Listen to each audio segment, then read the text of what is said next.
have noticed there is a sort of humming sound, a sort of like almost like water flowing. That's because it is water flowing. My wife is doing the laundry. Or not doing it, but she put the laundry in earlier. But this is the only place you had to record. I had some time off work. You didn't have work. Hey, it's okay. It's okay. We'll get you there. Okay? We'll find you a job. It's just really hard. Everybody thinks that because I'm a vampire, that I'm going to scare the customers, to only give me night shifts. I like to sleep at night. Do they think I just stay up all evening? I don't know.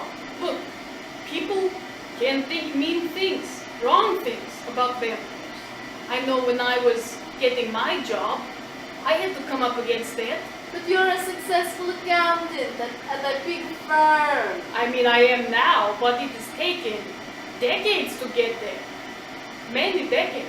So, in this episode, I thought that we could talk about some common misconceptions about vampires. Garlic one. Oh, yeah. Sunlight. Oh, and the blood one. That's a big.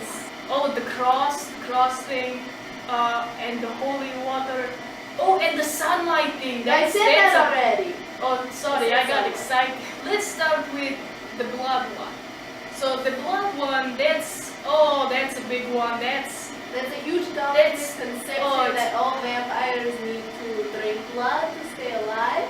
It's not true. It's not true. I'm a vegetarian personally. I do drink blood sometimes, but that is because it is like a good milkshake for a vampire. It's like a chocolate cake type of thing. It's like a nice treat. It's kind of disgusting. It gives me indigestion problems. Yes. It was like a power play back in the whatevers. How many centuries ago? I grew up drinking blood. My dad was a big advocate for it. But right around 200, maybe 300 years old, I stopped. I couldn't do it anymore. Yet some vampires become allergic to blood. It's like a peanut allergy, I think, for humans. That thing, it is like that. Or being lactose intolerant. Right. Like I can do it, I get the runs. So another misconception leading off of the blood is garlic. Oh yeah. So I love garlic, especially since I'm a vegetarian. Right. It's a good flavor, but again, some vampires are allergic. Most vampires are allergic. Absolutely. When you become a vampire, you have a change in body chemistry, and what your body can handle is different. Most new vampires cannot sustain garlic. It mixes with the blood weird. So I think being a vegetarian actually helps me enjoy garlic more. It's all about the way our stomach can process things, because we are different as vampires than we were as humans. I think that a lot of vampires who enjoy garlic, we get a bad rap, like we're hippie vampires. Oh yeah, like you don't really like garlic, you're just saying that to make yourself seem tougher or cooler. But it's not the case, I think. And when vampires do eat garlic, it's not like we turn into ash or anything. We just more upset stomach. Maybe we're out of commission for a year or two. Right, some hives, some boils. It is going by an individual sort of case, but still, it's bad for most of us. Absolutely. Though, with modern pharmaceuticals, there are pills now you can take. You take the pill, and then over the next, I think it's 12 hours, you can eat all the Italian food you want. It's like, I love Italian food. Right. I haven't tried one myself, but I had a friend who lives in Guatemala, and he was very into those pills. Was this your pen pal? Oh yes, I have a pen pal in Guatemala. It's just something to pass the time. What's his name? Is it Harvey or? It's Javier. Javier is a good dude. He lives in Guatemala. Well, let's say hello to Javier. This one's from you, Javier. Javier. I don't know if he'll watch this, but It's good. It's good to think of friends. So what's the next myth we're gonna bust? Ooh, the whole crosses and holy water one. I think that one is one we should do. So there is a lot of, there's a lot of theories about this. Obviously, they did work on vampires way back in the day. It was more of a fear tactic. I think. Right. It was like, here is the cross. I am associated with the church, which is a major political power and social power, And so we just got scared and poofed. There was a book, what, I Am Legend, I think it was. Yes. In that book, the author thinks that the sort of vampire-like, zombie-like creatures in the apocalypse fear the cross because they feel guilty. It's what they loved in life, and now they cannot handle in death or undeath. There's an association with being part of the clergy, being a follower of the cross, that we cannot associate with anymore. And I think that that's something we're trying to get past, actually. Right. I attended a mass last Sunday, and the priest gave me a good high five, a nice sturdy handshake. Nice. Going back to the roots, I used to be a Italian Catholic way back when, 800 some odd years ago. Yeah, I was a Russian peasant, so that's me. Well, thank you for sharing that. Yeah, you say yours, I say mine. We learned about each other. We are becoming better friends through this vlog. Now, I think the biggest misconception is the sunlight. Oh yeah. Because you think I'm not going to go out to the beach and party with my friends at the ocean? I love the water. It's great, feels good on my skin. However, we need SPF 10,000 to go outside. Right. We have very fair skin, and we have to be protected. So another big one that I think we haven't done is mirrors. Oh, mirrors. The whole mirrors thing.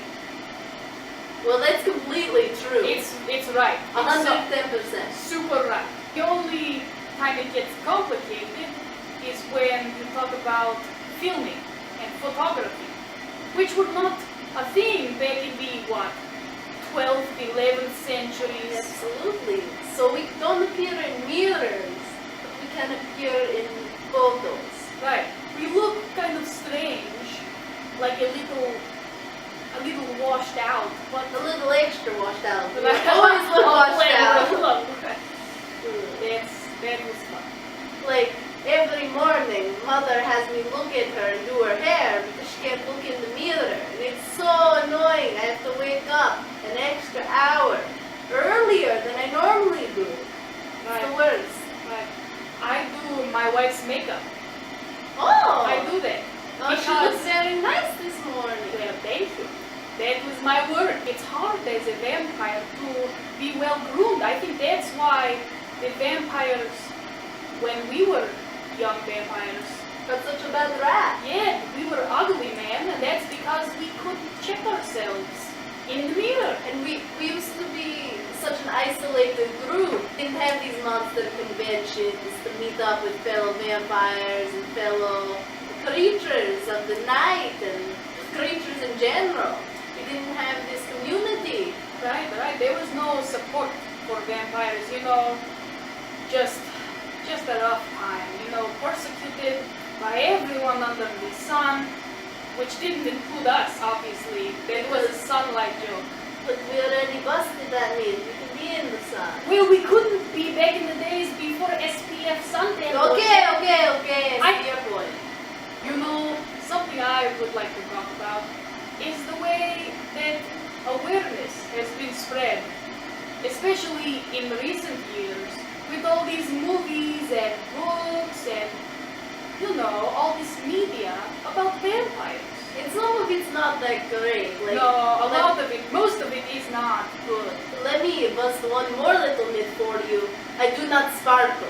Look, we will not speak that book's name, but just know we do not sparkle and our eyes do not change color.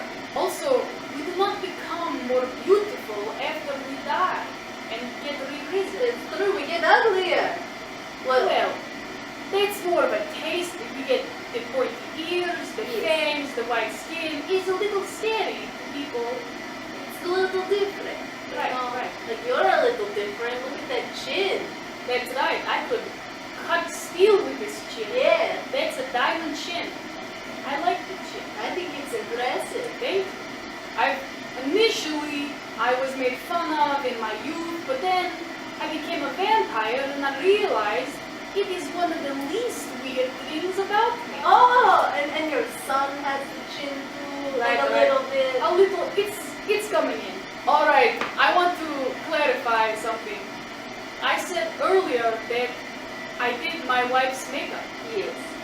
That is not because she is a vampire. She is not a vampire. Yeah. I just do my wife's makeup. That's it. I do my mother's makeup because she makes me, because I live in her house, in her basement. Well, also, she is a vampire. Well, that's true. Right. So, my wife is a human. Your son is half human, half Right. vampire. Right. You know, he has a tough time being biracial. Because, you know, there is no one really like him. In school, He's a little bit paler than all the other kids. right. He eats a little more meat than the other kids. I mean, that's just a personal thing, though. The other kids make fun of him when they walk past the mirrors. Right. Because sometimes he appears, sometimes he doesn't. Right. A little finicky. Like, most of the time, he looks like a ghost in mirrors. Like, you can kind of see him. Like the outline. Right. But, you know, I love my son. I have raised him the best I can. We should get him down. Where's Dracula Jr.? What's he up to? Oh, he's at a friend's house. That's why I invited you over. He doesn't know that. We started this? He doesn't know. Is it a surprise? Are you going to let him know? I don't know. Well, you said that you think it would make you cooler if you knew you had a interweb blog. Well, maybe, but what if he thinks that I am trying too hard or that I am being lame? Oh, don't think that. You're such a cool dad. Look But at you. You have to say that. I don't have to say anything. I could say purple. You did. Well, look at that. Look, seriously, dude. Why are you so close? I was trying to be sentimental and then I didn't have any words. Right. You just zoomed in and it got weird. It just I'll keep my distance. Good. If you like this video, like it. If you want to see more of Dracula And Dracula! subscribe. See you later. Bye! Bye-bye. It's Dracula. And Dracula. Spooky, strange and fun. It's Dracula and Dracula. Because two Draculas are better than one. That was good. I like that. That was good. That was nice.